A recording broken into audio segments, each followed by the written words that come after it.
Hello, good morning guys. Kagigising ko lang. So hilamos muna, maglagay muna ng skincare. Ayan. Dandahan lang kasi masilan yung mukha ko. Ito pa rin nilalagay kong skincare.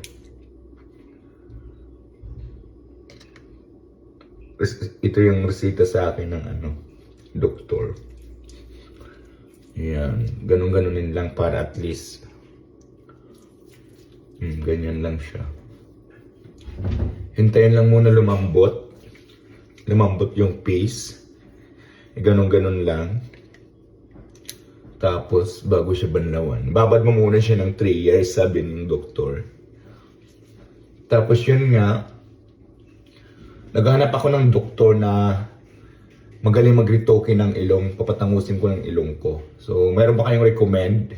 I-PM nyo nga ako, i-comment nyo sa baba. So, yun lang guys.